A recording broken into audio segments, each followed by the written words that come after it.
Assalamualaikum warahmatullahi wabarakatuh. Baik, adik-adik semuanya, selamat siang. Kita bertemu lagi di awal semester ganjil dalam pelajaran PKN. Apa hal yang saya sampaikan menyangkut dengan modul yang kalian dapatkan, bahwa untuk kelas 12 ada unit 1 ya. Unit 1 itu meliputi materinya hakikat perlindungan dan penegakan hukum, pentingnya perlindungan dan penegakan hukum, dan penugasan. Jadi kita untuk semester ganjil ini ada 3 KD saja. 3 KD, ya, taat hukum, hidup tertib, penegakan hukum adil, bangsaku damai. Yang ketiga, pelanggaran hukum terjadi, sanksi menanti. Nah, kita masuk ke unit 1 tentang taat hukum, hidup tertib. Bagian A adalah hakikat perlindungan dan penegakan hukum. Baik adik-adik ya, kita masuk ke unit 1 tentang taat hukum dan hidup tertib. Ya. Pada pasal 1 ayat 3 ya.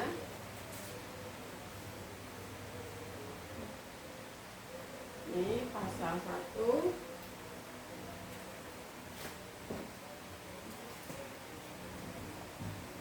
pasal 1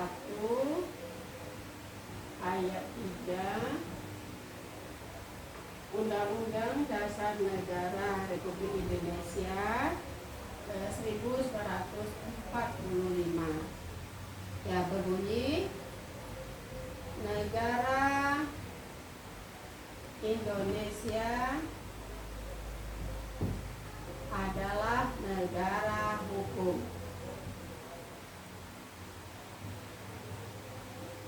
Negara hukum.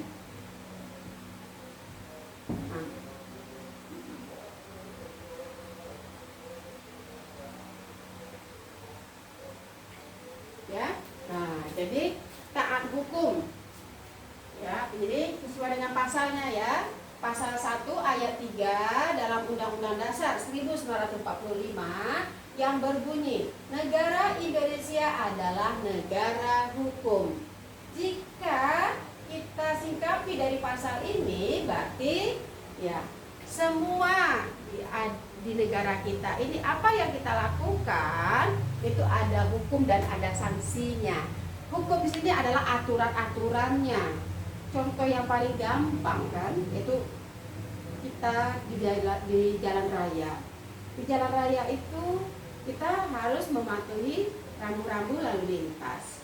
Karena di jalan raya itu semua pengendara harus bisa saling menghormati, menghargai pengguna jalan lain. Nah, jadi aturan-aturan yang sesuai dengan hukum apa saja? Ya, seorang pengendara harus memiliki surat izin mengemudi. SIM A, SIM C, SIM B, ya kan? Ya, itu. Kalau dia tidak memiliki, berarti dia tidak mengikuti aturan-aturan yang telah ditetapkan. Ya, syarat-syarat untuk memenuhi itu ada aturannya juga. Memiliki SIM apabila sudah berusia 17 tahun. Mengendarai kendaraan itu apabila sudah 17 tahun dan memiliki SIM. Tapi apa yang kita lakukan? Kita selalu melanggar aturan itu sendiri. Kenapa?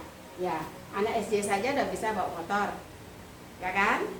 Sudah bisa pergi kemana-mana tanpa menggunakan helm, tanpa adanya SIM, ya. Nah, itu membuat negara kita tinggi akan tindakan kecelakaan. Kenapa? Karena tidak taat pada hukum. Coba negara Jepang.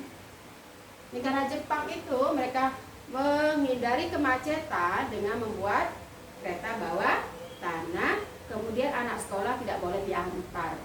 Anak sekolah harus menggunakan bus sekolah atau dijemput oleh gurunya, atau mereka berjalan kaki untuk menghindari kemacetan. Jadi negara kita juga punya aturan, tetapi aturan itu tidak akurat. Aturan itu tidak dijalani oleh masyarakat sebagai orang yang menerapkan aturan itu. Sering dilanggar, ya. Kita keluar sebentar aja di jalan besar kita nggak pakai helm, tidak apa-apa, karena pihak wewenang tidak mengawasinya. Kita takut apabila ada polisi, Ketika ada polisi, lepas dari pengawasan polisi, kita langgar kan. Nah, jadi siapapun, tidak diri saya, tidak diri kalian juga, ya, dalam melaksanakan taat hukum ini itu sangat rendah. Ya, jadi bangsa kita ini adalah sangat rendah dalam mentaati hukum atau aturan. Nah, jadi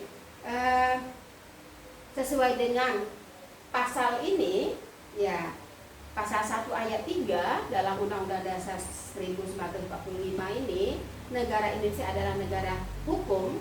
Ya, berdasarkan hal tersebut, ya, negara mempunyai kewajiban untuk memberikan perlindungan hukum kepada seluruh warga negaranya. Nah, jadi kok negara kita ini memberikan, ya, memberikan apa?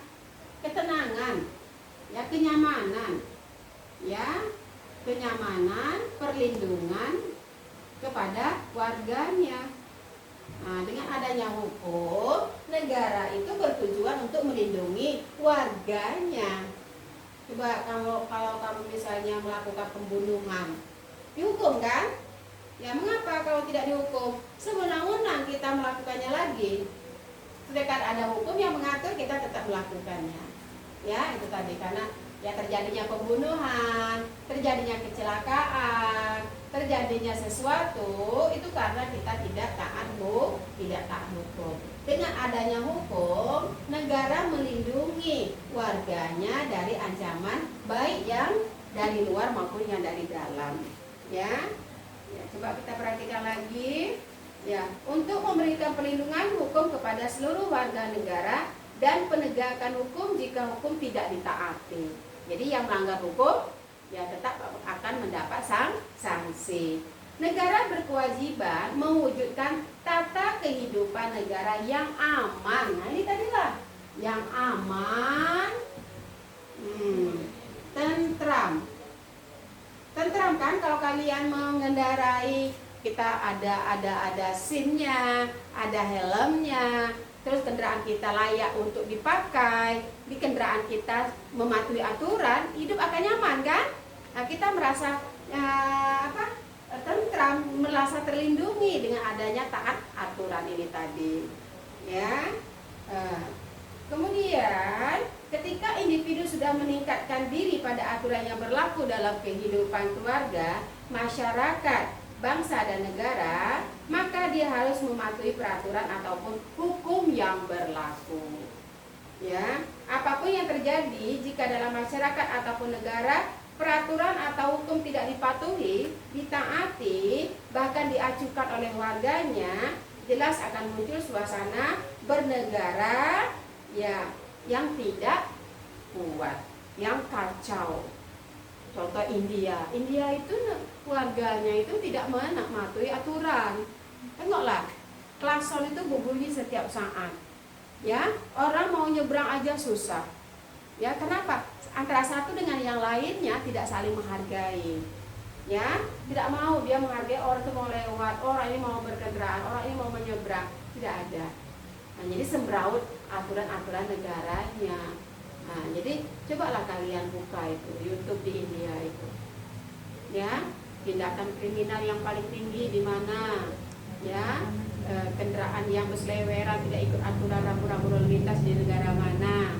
Negara kita aja diatur aja sembraut, apalagi tidak diatur kan? Ya, titik-titik tertentu saja negara kita ini tertib. Coba kalau tidak ada titik-titik tertentu, sembraut, macet di mana-mana, ya. Nah, jadi suatu negara itu hendaklah ditata dengan sedemikian rupa untuk memberikan aman, tentram. Jadi warga itu merasa terlindungi. Perlindungan hukum terdiri dari dua kata, yaitu perlindungan dan hukum. Nah, jadi perlindungan hukum, ya, perlindungan hukum terdiri dari dua kata, ya, dua kata, yaitu, ya, perlindungan dan hukum. Satu, perlindungan, yang kedua hukum. Nah, jadi kalau si pembunuh itu tertangkap, kita merasa terlindungi kan? Nah, seperti itu. Ada perampokan, kita terlindungi dari maraknya pencurian atau perampokan. Kenapa? Yang melakukan atau melanggarkan aturan itu akan mendapat sanksi. Perlindungan bisa diartikan sebagai cara, ya. Ini cara, proses, terus dan perbuatan. Nah, kalau hukum, ya, himpunan peraturan, himpunan peraturan. Nah, ini peraturan, ya. Nah, jadi perlindungan itu terdiri dari dua kata, yaitu perlindungan, cara, proses, perbuatan. Hukum itu adalah himpunan peraturan. Jadi hukum itu adalah aturan-aturan. Kamu misalnya masuk sekolah, ada aturan kan? Tidak boleh pakai baju kaos. Harus kalau hari Senin harus menggunakan topi, dasi, sepatu, kaos, baju seragam sesuai dengan ketentuan yang berlaku di sekolah. Jadi sekolah juga punya hak, punya aturan. Aturan itu sudah disepakati oleh warga sekolah. Jadi pihak warga harus mengikuti aturan yang telah disepakati bersama. Jika tidak, ya akan mendapat sanksi. Sanksi ini apa? Karena adanya hukum. Hukum ini tujuannya apa? Untuk kesejahteraan, ketentraman, dan kenyamanan bagi warga yang mengikuti aturan itu. Oke? Ya. Kemudian, ya himpunan peraturan itu dalam arti ini ya, misalnya ini. Nah, ini lingkaran. Nah, lingkaran ini dalam aturan keluarga. Ini ada aturan keluarga. Nah, aturan keluarga ini siapa yang menyepakati membuatnya? Orang tua. Nah, orang tua dituju kepada siapa? Kepada anaknya. Yang menjalankan aturan itu siapa? Anak. Tetapi orang tua juga harus memberikan contoh.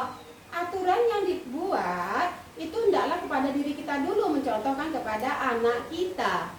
Supaya apa? Anak itu tidak melanggar semena-mena. Wah, ibu aja nggak buat, ibu aja nggak menggunakan itu misalnya kan. Nah, misalnya anak mau bawa mobil lah. Nah, kita kan pakai set bel ya. Kalau kita anak kamu pasang itu sabuknya, kita sendiri nggak pasang. Anak tentu protes kan, loh mama aja nggak pasang loh. Jadi mana yang mau kita terapkan? Kalau ingin diterapkan kita yang buat dulu, kita yang mencontohkan dulu. Nah itu dalam aturan keluarga. Oh kamu nggak boleh larut malam pulangnya. Nah kalau kamu pulang larut malam, rumah dikunci. Jangan pula kamu gedor-gedor, sehingga gedor-gedor menjaga ya ketentraman tetangganya. Nah, gitu. Itu semuanya kita jaga dari aturan keluarga. Jadi anak itu sebagai aturan itu dari keluarga. Kalau keluarga menerapkan aturan yang baik, maka hasilnya juga akan baik. Ya. Ya. Jadi hukum ini tujuannya untuk apa? Hukum yang diberikan ini kepada warga masyarakat bangsa kita tujuannya apa? Untuk memberikan perlindungan supaya orang-orang lain tidak sewenang-wenang melakukan hal yang tidak kita inginkan. Wah, kalau kita berperang, ya negara lain membunuh warga negara kita, apa kita biarkan saja? Tidak, negara harus bertindak.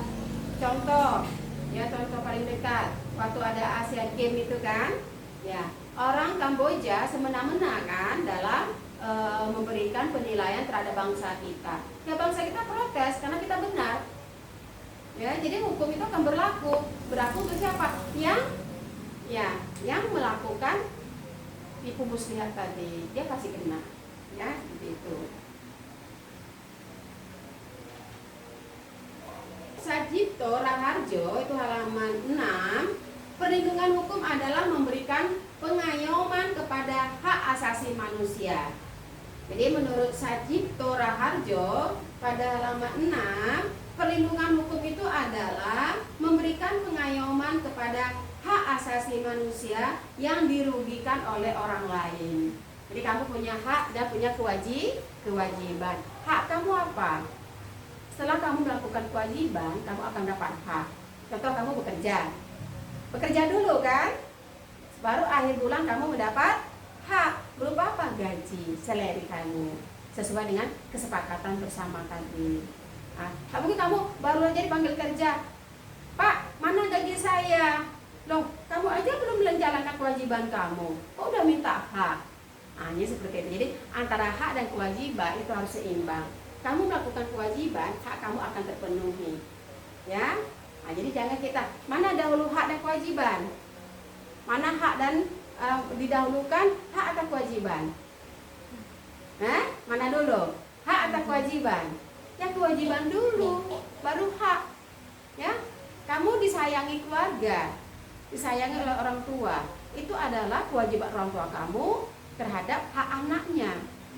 Ibumu dan ayahmu menyekolahkan kamu, itu adalah kewajiban orang tuamu kepada kamu. Itu adalah hak kamu. Kamu mendapatkan kasih sayang dari orang tua kamu, itu adalah hakmu. Ya, itu adalah kewajiban orang tua, memberikan perlindungan, memberikan kebutuhan atau memenuhi kebutuhan kamu, memberikan kasih sayang, memberikan pendidikan. Itu adalah kewajiban orang tua kamu. Hak orang tua kamu apa? Kamu menghormati dia, menghargai dia. Itulah hak yang dia peroleh. Ya, mungkin itu saja ya anak-anak ya. Silakan kalian buat tugas merangkum saja, yaitu taat hukum tadi. Taat hukum hidup tertib. Halaman 4, halaman 5 dan halaman 6. Itu yang kalian ringkas. Yang untuk berikutnya halaman 7 jangan dulu. Ya, karena ini banyak kejelasan-kejelasan yang perlu saya jelaskan. Jadi sekarang silakan kalian buat rangkuman dari halaman 4, 5, dan 6 tentang taat hukum. Mungkin sampai di saja pertemuan kita untuk kelas 12. Saya sudahi sampai di saja pertemuan kita. Lain kali kita lanjutkan lagi. Terima kasih. Assalamualaikum warahmatullahi wabarakatuh.